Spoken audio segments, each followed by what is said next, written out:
This is a Zhuang Tzu story. Confucius went to visit a hermit whose name was Song Hu. His name was Master Song Hu. Confucius told Master Song Hu, saying that I was driven out of the kingdom of Lu again. This was the second time that the king said, "Get out of my kingdom. I don't want to listen to what you have to say." And he said, when I was in the kingdom of Sung, I was trying to teach people this philosophy. And the king asked the soldiers to chop down the tree that I was sitting under, because nobody would probably rent him or teach him at his place. He has to teach outside, sitting in front of the tree and helping people come to him as he was teaching them the five principles. And the king cut down the tree in order to stop him from teaching the people of Sung these philosophies. He says, then when I went to the kingdom of Wei, and they even, where I have parked my carriage, so they even cut down and moved the ground, moving a layer of the ground, trying to take away all the signs that I've actually been there. So when I went to the area known as Shang and Zhou, nobody wants to accept me. That I was so poor I had to beg for food. It wasn't easy for Confucius, right? But in a world like that, right, to promote the idea of being kind, of being just, and that wasn't the end. So when I get to on my way, seeing to the kingdom of Chu, so I pass by two different kingdoms on my way there, and I got I got like besieged by the people there for 7 days and 7 nights. I almost died there. They wouldn't let me pass. So weren't really very acceptable of my ideas, Confucius's ideas. So after that, all that happened, I noticed like my relatives, my friends, I noticed that they were drifting away. And and some of my followers and my students, they were also leaving. And because in order for me to do that, I developed this whole philosophy. So I was already very famous. At that time, there was probably people, followers, that followed me, Confucius, on my journey to all these countries, and probably hoping that that one king had listened to me, to Confucius's philosophies, and it makes sense and want to accept. Then they probably assigned Confucius some high government position, and then of his families and friends and relatives and students were following him, were also probably get jobs, getting high status. They probably realize that it doesn't really seem like that has happened, so they're all leaving him. So he was very puzzled and very frustrated. So Confucius came to the master Sung Hu and asked, why is this? I thought what I was promoting, I was really believing in it. I was really thinking this would be the solution for our current society. And why, what, why won't people accept me now they are all gone?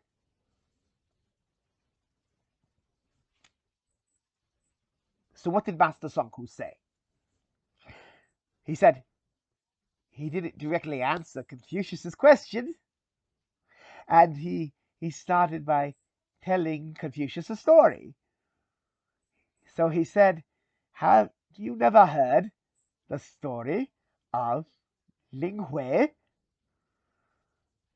Ling Hui, who fled from the country Jia?" So this country Jia no longer exists, and it was invaded by the country Ji.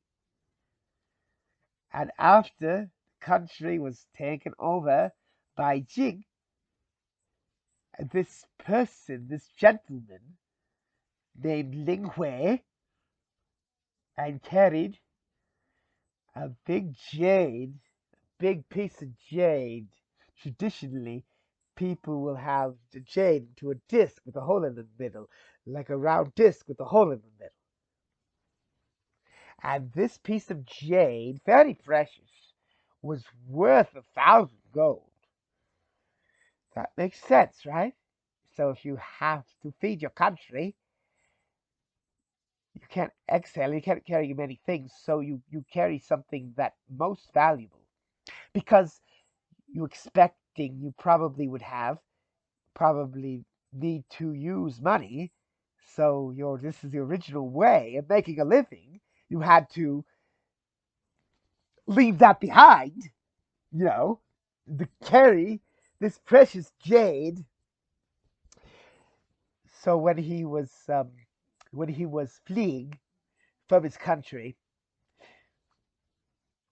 and on the road, he saw there was a baby that was abandoned in the streets, uh, and the baby was crying. So Ling Hui threw away that precious jade and picked up the baby and put the baby on his back and continued running away. So all the other people were also running away. They looked at what Lin Hui did and they said, "Oh, what a silly move! What a dumb move that is!" Because they think because when it comes to value or money or value, a jade is worth 1,000 gold, and this baby was nothing. And if you think about a burden, the jade was a certain weight. The baby, once the way Ling Wei saved this baby, he had to make sure you have to feed him, you have to put clothes for him. So you think of that, it's quite a big burden that Ling Wei put out, that took up. Ling Hui threw away the jade and picked up the baby. Why did he do something like that? Ling Hui replied, saying,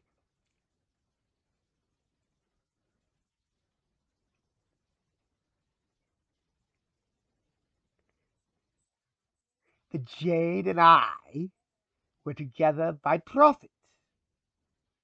Well, yeah, so I know I pick up the jade because it's worth a lot of money. But this child and I were brought up together by Tian Shu Yi. Tian means heaven. So we were brought together by heaven. So you can see that by nature.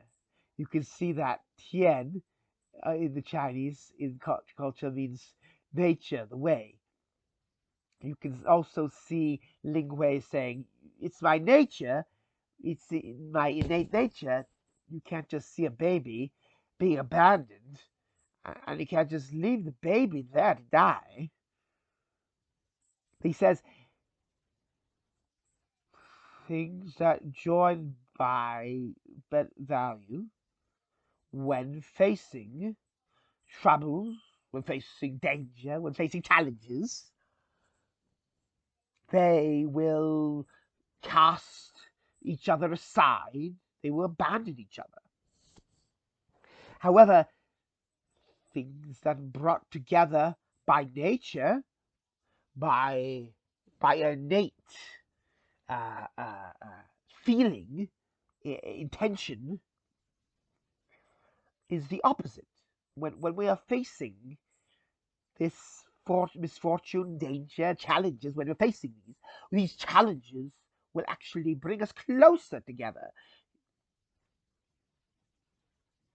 You mean, if you think about which one will make sense, when we're facing challenges, we really become closer together, and we're willing to, you know, let go of our material possessions, but we will certainly won't let go of our family.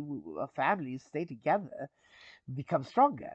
So, see the difference between the two, how far apart.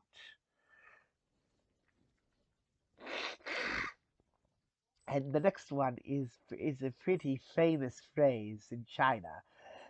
君思今朝，当无事. It means the friendship of gentlemen. It's like water. It may be bland. It may not have a lot of flavor. Might not be very strong. And on the other hand, the friendship of petty men can be like a sweet wine. It tastes very sweet. It says, however, the friendship of the gentleman leads to affection. Qi means even though maybe the friendship want to show up as like what profit, what I can give you, uh, something, come with me. This so sweet, like wine. However, it's like it's inspired by our inner affection. It says sweetness is the pettiness friendship. It's the getting. If we want something from you, it'll be something very close. We want to be with you all the time. It seems like a very strong, sweet wine, but it doesn't last long. We can drink water all day, but we can't drink wine all day, right? And the story continues to say, so the master Song Hu continued to tell Confucius, think about your friends, your relatives, your students, um, probably those who are left. When they first started to follow you, probably wasn't by their nature, by their just from their hearts to think and believe in what you're doing, to believe that mission that you have them, your mission to make them into their mission to promote these principles. And probably join to you because they're hoping that the king would really becoming one of your followers, and they could get some profit from that and out of you. So once you understand that, so then you have no question about why they left. After Confucius heard what Master Song Hu had said,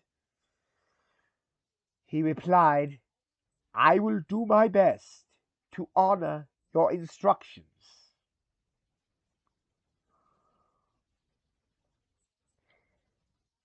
After that, with leisurely steps and a free and easy manner, Confucius returned home. You could tell he really has taken Master Song Hu's instructions and advice to heart, make him feel all relaxed. You can imagine when you first go to Master Song Hu, you feel all tight and frustrated. And now his heart is open, his energy is grounded, His mind is calm. It shows up as it's no rush.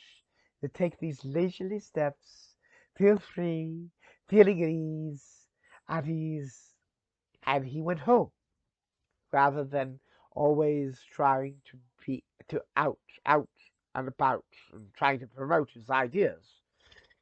So he put away his studies and he gave it away all his books and he asked his disciples.